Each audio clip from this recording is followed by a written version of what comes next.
Hello. I was about to do a slightly more masochistic Nuzlocke run for your amusement, but I realized I missed one evolution method that I haven't covered. I need to finish all the methods in this game, don't ask me why. But before that, here on the screen are the usual hardcore Nuzlocke rules. I believe people are mostly familiar with them. I've included these on the video description as well, so you can read it there if you need a reminder. I was just scrolling through Bulbapedia the other day for possible Nuzlocke ideas and found that out of all the evolution methods, I haven't actually tried my hands on Pokemon that can only evolve through friendship. For this challenge, any Pokemon line that contains a friendship evolution is fair game. And it's enough to make a full party in Pokemon X and Y, so naturally I started at Pokemon X. I've placed quite the emphasis on the Gen 3 remakes and Gen 4 in this channel. I thought it would be nice to put the spotlight back on Gen 6. The fact that we could also super train for EVs is also nice, shortening the time needed to grind. Pokemon X isn't known for being difficult, so I jump right into the game without practice. Nothing should go wrong, right? And you might be able to guess what's coming later in this video. A lot of running to make your Pokemon like you. We're back in Kalos, boys, and you know what that means. More badly pronounced French words and names.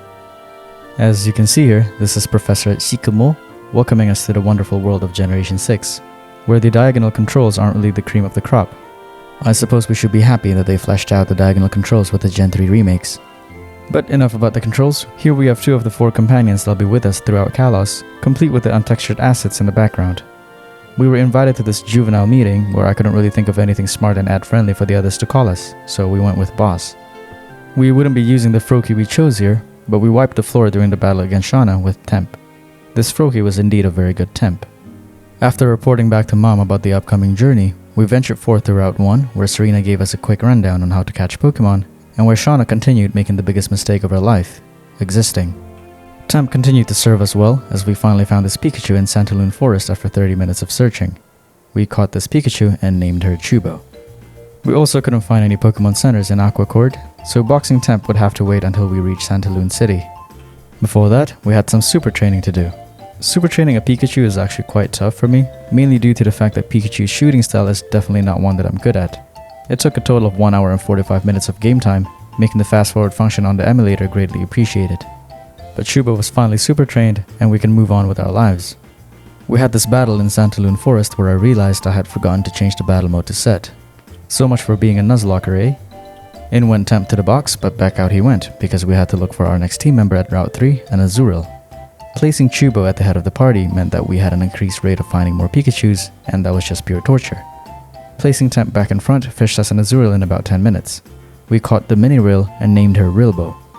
And in true Indutro fashion, we prepared a heaven box for our future fallen friends. I suppose the first gym battle with Viola was quite easy, though it could have gone badly just as easily.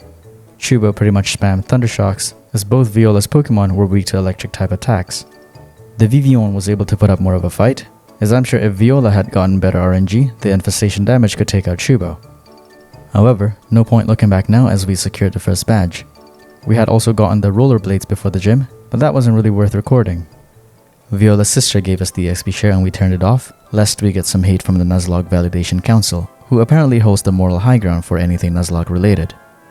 We finally found a Riolu on Route 22 after 2 weeks. Not really, but it took a long time. We named him Ryobo. Over at Route 4, we also managed to catch another Pokemon, Raidbo the Badoo. I wasn't really lucky with the natures in this run. Dexio and Sina made their first appearance, guiding us through Lumio City until we were able to meet with Professor Sycamore. We had to battle with the Professor, where we had to defeat his 3 Kanto starters. I couldn't really think of a better strat by the time we got to this battle, so Ryobo had to smack this Bulbasaur to death. Raidbo had an easy time with the Squirtle, with Absorbs, and Chubo was able to electrocute the Charmander ever so gently with Thundershocks. We chose a Charmander because we needed to pick a Pokemon and named it Temp 2. We would never see him again. Here we go. It's Lisandura. I will never stop pronouncing it that way. Summarizing the plot detail doesn't really work here, as we were too mesmerized by his hair and facial hair. I do understand the intention of making it look like a lion's mane though. He does have a pyroar after all. We were called over by Serene and managed to catch Lisandura again, this time talking to Diantha. I'm not sure if there's a French pronunciation for Diantha. I'm sure there is. But that will have to wait, as this Lucario was sniffing around our waist area. Not long after, we had a battle with Tierno, where we fried his lobster. Corfish is a lobster, right? There was the Pukeflute fiasco over the Chabonneau Castle, pretty much forcing us to solve this person's problem for him. Before going ahead with the story, we zoom back and forth to increase our steps, increasing the friendship level with our team. After what seemed like forever, we were finally able to evolve some more of our team members.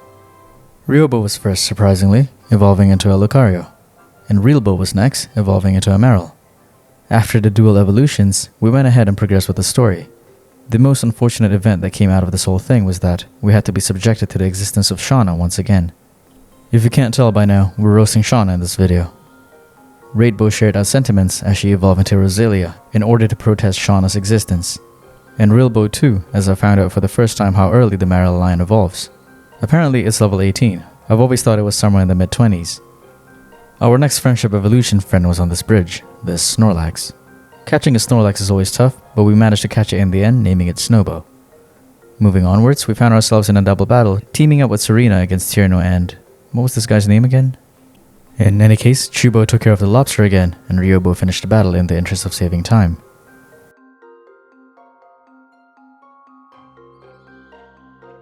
In Connecting Cave, we were able to add another party member to the team, Babo.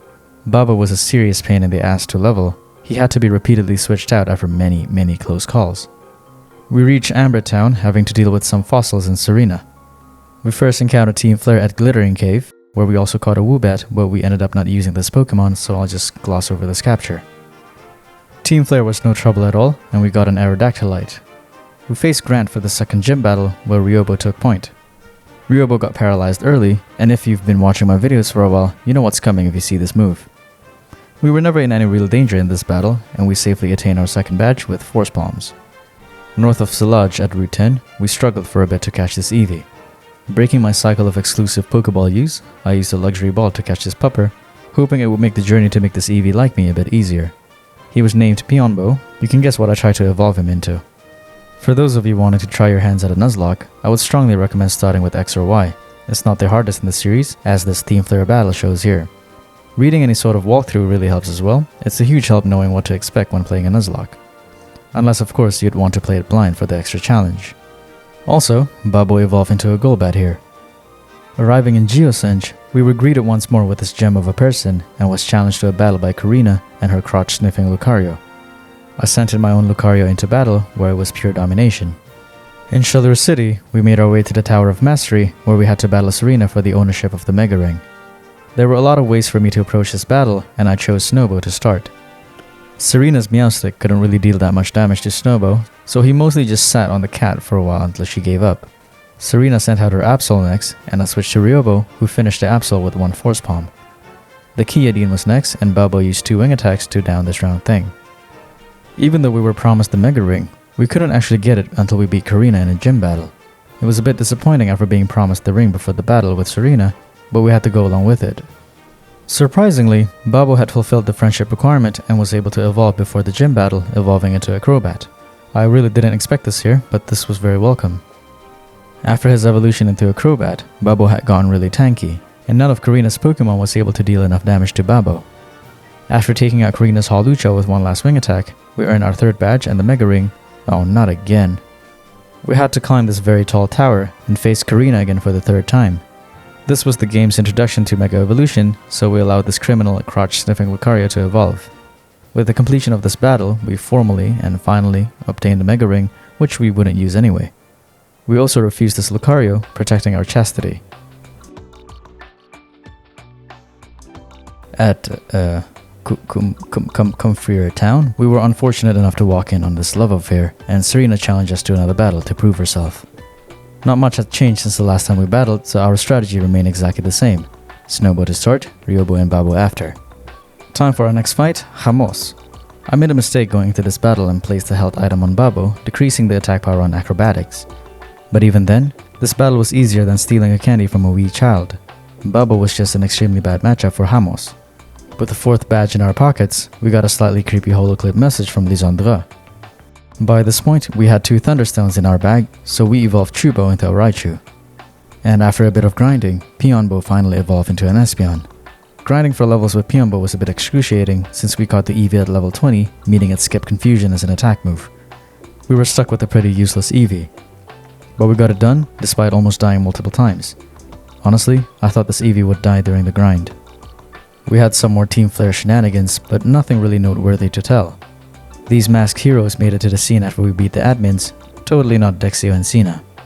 After Lumio City's electricity was restored, we had to watch another bit with untextured assets with Shauna, whose existence single-handedly decreases the GDP of Kalos. The gym battle with Clement proved to be a bit underwhelming. I had expected this fight to be a lot more challenging because of the Emolga, but that might be because I've experienced some serious PTSD remembering Alessa's Emolga. God, that thing was annoying. In any case, Ryobo was sent out for this battle, and Clement really didn't have anything going on for his case. We obtained the 5th badge and headed to this red cafe, where we found Professor Shikomo and Lisandra. Here, we learned about this red main person's lineage and where the Holocastra is made. This person whose name I forgot told us that we were meeting at Route 14, wanting to set out together to Lavera City. Sorry, Lavera City. Before heading out, we applied a shiny stone on Raidbow, evolving her into a Roserade. We had to battle Serena again, and this battle went just about the same as the last. The only difference was the order of the Pokemon sent out, where her Absol was saved for last. I had benched Snobo at this point, replacing him with Pionbo. I never did understand the significance of this bit in the haunted house, and returning here after this cutscene didn't really trigger anything else either. If they had just placed this house here solely for this bit, then it's a bit of a waste really. While planning this run, which took about 5 minutes, I thought I would have the most trouble with the Fairy Gym. Actually coming into this fight, I was proven otherwise with Ryobo on the field. I never thought I'd use the move Bone Rush in this way, but we kind of needed it for the Mawile. And all the Pokemon after that were mopped up nicely. These two wanted to go to the Pokeball factory, and we had to follow along because of the story. After the fight with the Flare admins, we asked for the Big Nugget, but ended up getting the Master Ball as well. Bummer. Frost Cavern. This used to be the bane of my existence. The trainers here are actually unexpectedly tough, but with proper guidance and anticipation, I was able to scrape by without losing any of our team members. So that was actually a big win in my book. Getting through the actual cavern was a lot tougher than defeating this admin here, with Rillibo drowning the Houndoom. Before the Psychic Gym, Serena challenged us to another battle. Since we boxed Snobo, we led with Ryobo, who managed to stack 1 sword stance. The Meowstic was taken out with a Shadow Claw, and we switched Babo for the Chestnut. Babo took minimal damage on the switch-in, and dealt with the Chestnut easily with acrobatics. It took a while for me to decide on the switch, but ultimately I decided on Chubo, who tanked an Aurora Beam, and downed the Vaporeon with a Thunderbolt. Ryobo survived a scary crit from the Absol, and we finished the fight. Then, disaster struck. I was riding off on the momentum and didn't properly check out this gym's trainers beforehand. I overestimated Chubo's HP and paid the price against this Gardevoir. Rilbo had to finish the job. We headed back to the Pokemon Center and laid Chubo to rest in the Heaven Box. Rest well, my starter. We had the 7th gym battle and Snowbo was back in the team. This was an interesting one as Snowbo used rollout against Olympia's Sigilyph. Snowbo managed to retain enough HP and actually kept up the rollouts up until the Slowking. Snowbo fell asleep to the yawn, and I kept hoping he would wake up with the Meowstic, but he just slept through every psychic hit until I had to switch. So I had to switch to Rilbo, who dished out 1 Surf and switched to Ryobo on a very risky psychic hit, and ended the fight with a Shadow Claw. Quite possibly the toughest fight so far. But we got the 7th badge and exited the gym to find Lisandra announcing his villainous ways. We went back to the Red Cafe, and bested the 2 employees there to gain access to Team Player's hideout. Here, Pionbo made her first actually useful battle, where she was first sent out against Lisandra's Mienfoo. The Mienfoo was quickly dealt with using a Psychic, and the Murkrow went down to a Dazzling Gleam. Rilbo ended the Pyro with a Surf hit, and Babo had to make the fight ugly with acrobatics. The scientist fights were nothing to write home about, as we were never in any immediate danger. The last scientist, Mabel, got it handed to her by Rilbo, who took care of her Houndoom with a Surf and her Weavile with a superpower hit. We got the key from Mabel and went downstairs, and then I had dinner in real life while AZ told us his life story. We still had to battle Zerosich after, who brought an underwhelming 2 Pokemon to the fray.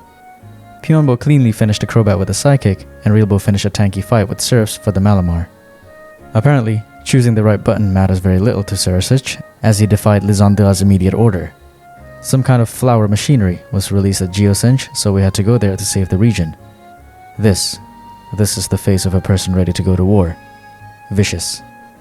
We forced our way through the guards over at the Geosench secret HQ, where we got through after beating them in a Pokemon battle. They could have just overpowered us with their adult bodies, but far be it from me to criticize the Pokemon world's logic. Lisandra shed a tear that got drowned in his beard, and we had to battle him once more. I forgot to switch out Ryobo for Pionbo here, so I had to waste a turn for that. I considered switching for Pionbo, but was too afraid the Mienshao was going to one-hit Pionbo. so Babo had to acrobatics his way to victory. Because of the wrong switch, the expected order is now all messed up, and Babo had to fight another messy endurance fight with the Gyarados.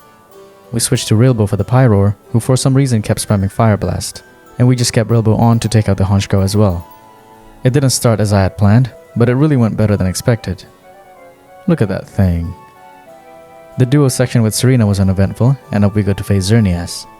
So I tried knocking the Xerneas out, but it was just going to reset and insist it wanted to help. With no other choice, we caught it with the Master Ball and nicknamed it Xerneas. 10 out of 10 joke. Lisandra was fuming and came in looking like the evolved form of Robocop. He led with Mienshao again, and I correctly led with Pyombo this time. Pyombo one-shotted the Mienshao with a Psychic, and Lisandra sent out his Pyroar next, prompting a switch to Rilbo on my side. One serve ended up taking out the Pyroar. The Honchkrow was next, and I switched to Snowbo after a long pondering. Snowbo took a lot of damage from a crit, but a Silk Scarf boost at full Friendship Return demolished the bird. Finally, the Gyarados was out, and I was really scared of this thing mega evolving since it hit really hard. I really took a chance with the switch here, as I was looking at the Gyarados' moveset on Bulbapedia. I figured that with this moveset, the AI would use Aqua Tail since it had a stab bonus and quite high attack power. I wouldn't really mind losing Raidbo here as well. Raidbo survived a Mega Evolve Aqua Tail, healed with a Giga Drain, survived an Earthquake, and we won the battle. Raidbo really impressed with her durability in this battle. I really thought she wouldn't survive the Earthquake hit. Lisandra, still fuming, did the thing that caused the thing, and AZ talk about some things. 10 out of 10 script writing. We had the battle with Professor Shikamo, which I didn't really expect any impressionable moments from, but this Blastoise almost took Raidbo's head off. Again, extremely impressed by Raidbo's endurance in the last two fights. And now, it was time for the triple threat. I promised myself I wouldn't lose any team members this time. At this bridge, Shauna tried to prove her existence's worth. She led with a Delcatty, and I sent out Pyombo in anticipation for her Gudra. Sure enough, the Delcatty fell with one Psychic, and she sent out her Gudra. Pyombo used Dazzling Gleam and did way less than I expected, probably because the Gudra is just so tanky, and I was at a bit of a loss. I switched to Babo, and surprisingly one Acrobatics took it out. I didn't take this Delphox seriously at first, but Jesus, the 3 Calm Mind stack was starting to freak me out real nice. In hindsight, I should have just kept Rilbo on, but I was starting to panic at a possible one-shot from this Delphox. I switched to Snowbo, who got half his health chewed out by a Psychic, then switched back to Rilbo, who almost got one-shotted. Finally, after a switch to Pyombo, who survived on 2 health, a Psychic finally took out this monstrous Delphox. Jesus. Tyranno was up next, and his Talonflame was first against my 2 health Pyombo. I switched to Babo, who had a jolly good time with Acrobatics. He got burned by the Flame Body though. Raidbo's turn was next, as she poisoned the Crawdon on the switch-in. 1 Giga Drain was all it took for the Giant Lobster. Then it was a Roserade vs Roserade battle, where I just kept spamming Venushocks. Peachy. The guy whose name I forgot healed our team, and onwards we go to the third battle. I decided to try my luck with Pyombo for the Raichu, and thankfully the Raichu was extremely brittle. Rilbo came out for the Aerodactyl, who skydropped Rilbo real nice, and we were able to drown the fossil bird. Raidbo was up last against the Florges, nicely wrapping things up with Venushocks. And it was done. We were able to beat the triple threat bridge without losing any Pokemon. Quite happy with this achievement, even if it did take a bit of luck with the Delphox. We called on Wulfric to go back and properly do his job at the gym, and faced him in battle after solving the gym puzzle. This gym, well, you see Ryobo out there with his floating swords, you know what's coming. With that, we got all the badges we need for the Pokemon League, and went on to Victory Road. I tried to avoid as many trainers as I could for this run, since I just don't want to risk losing any Pokemon before the league. There weren't much Pokemon to fall back to if I lose any. I kept the grinding for later in the Battle Chateau. However, the Serena battle wasn't optional at all. But that was after I got absolutely jump scared by the stupid Fearow. This thing gets me every time. Serena led with her Meowstic again, and Ryobo spent the first couple of turns Swords Dancing, eventually taking out the Meowstic with a Shadow Claw. Even though Ryobo was already at a low health, I took a chance with the Chestnut and Vaporeon, since I was absolutely sure Ryobo would outspeed them. I caved into the fear and switched to Rilbo for the Altaria, taking it down with 2 Ice Beams. This Azumarill was really starting to grow on me. I didn't bother to switch for the Absol, and absolutely soiled my pants. I really don't know why I keep making extremely risky choices. I might like the adrenaline. Elite 4 time, and of course, time for the team announcement. Been a while since I've done this. First we have Snowbo the Snorlax, Pyombo the Espeon, Babo the Crobat, Raidbo the Roserade, Rilbo the Azumarill, and finally, Ryobo the Lucario. And we're off to the Elite Four. This was a first for me, as I decided to tackle Drasna first, the Dragon-type Elite Four. I've safely attached a Pixie Plate on Pyombo's back, and quite riskily managed to stack 3 Calm Minds. It might have been 1 Calm Mind too many, but it was enough to survive and win the battle handily. Pyombo took out the Dragalge with a Psychic, the Altaria with a Dazzling Gleam, as well as a Noivern and Druddigon. Smooth start this time around. Once the battle had concluded, we attached a Mind Plate back on Pyombo. Malva was next, and I didn't really have high hopes for Rilbo here for some reason. But Rilbo really proved me wrong, as she easily swept Malva's fire types. She did get confused at the end, but she fought through it and gave us no heart attacks this time. Seabolt, the water type expert, was next. Raidbo ended the Clawitzer with ease by means of a Giga Drain, and I switched to Rilbo for his Starmie. The Starmie stacked a Light Screen, but that didn't stop Rilbo from unleashing 2 Crash Knots. I remembered I had a Snorlax on this team, so Snowbo came out, tanked a Psychic, and bodied the Starfish to death. For his Barbaracle, Snowbo was the perfect pivot to bait out a Cross Chop, and Raidbo took it out with a Giga Drain. Snowbo was back out for the Gyarados, who had fun Dragon Dancing, and RNGesus was really on my side as Snowbo paralyzed it with a Thunderbolt. The paralysis enabled Snowbo to move first, and we were able to take out the Gyarados. What a stroke of luck. If that Gyarados wasn't paralyzed, he would have definitely swept my team. Words cannot describe how lucky I was. And we had Weakstrom left. He led with a Klefki, and Ryobo was up first. After the spike setup, an Earthquake took out the Klefki in one go.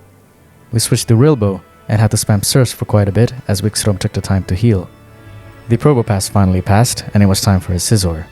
We switched back to Ryobo, who only had time to stack 1 Swords Dance, but 1 was enough. 2 back-to-back Earthquakes took out Weakstrom's remaining Pokemon. We were done with the Elite Four, surprisingly with no casualties. I was most wary of Seabolt's Gyarados and Weakstrom's Probopass, and we can't deny the RNG that was in play during this run. But we'll take our victories when we can, and headed off to the Champion's Chamber. Here she is, Professor Sikamo's implied hidden lover. Diantha led with her Hawlucha, and Babo was naturally up first. This Hawlucha was slower than Babo, and went down quite fast on acrobatics. And by quite fast, I meant immediately. Her Tyrantrum was next, and I spent quite a while thinking about the next switch, so I'll just skip right to it. I anticipated a head smash for Babo, and switched to Ryobo. Thankfully it was the right call, as the next close combat ended things for the fossil T-Rex. Diantha's Gudra was next, and I switched to Pyombo, who really should have held the Pixie Plate for this. I had forgotten to switch it back. The Dazzling Gleam did not do nearly enough damage, and I expected Pyombo to go down here. And I would have been okay with it, but he survived the next Dragon Pulse hit. Diantha healed her Gudra, and I just went with a Psychic. It looked like I would have had to sack Pyombo anyway. Then, Pyombo just refused to die, and scored a critical hit Psychic. What a Chad. 1 more Psychic then took care of the Gudra. Diantha's Gorgeous was next, but Babo wrapped things up pretty quickly with an acrobatics hit. Ryobo was back for the Auroras and finished this bout with a close combat. And finally, it was time for the Gardevoir. I probably could have made a play that would save Ryobo's life, but of course, just had to play it risky. The Gardevoir survived with the tiniest bit of health from the Shadow Claw and just took out Ryobo with a Moonblast. Rest in peace, Ryobo. Snowbo then came out and absolutely demolished the Gardevoir with a return. And with that, we ascended the Kalosian throne and became a champion, adding to our French hero status. We had this award ceremony with the others, who really did not have any business being there with us. AZ then approached us and asked for a battle. Rilbo absolutely cleaned house, surfing the Torkoal, ice beaming the Sigilyph, and surfing the Golurk. Nice stuff, Rilbo. AZ would then reunite with his long-lost friend, and the saga came to a heartwarming end. That's another one for the books. It could have definitely gone south a couple of times, especially during the last few hours of the game, but I'm glad it didn't. The luck in this round was pretty good. And with this challenge done, I think I've completed all the Evolutions Method Nuzlockes in this page, right? No, this one doesn't count.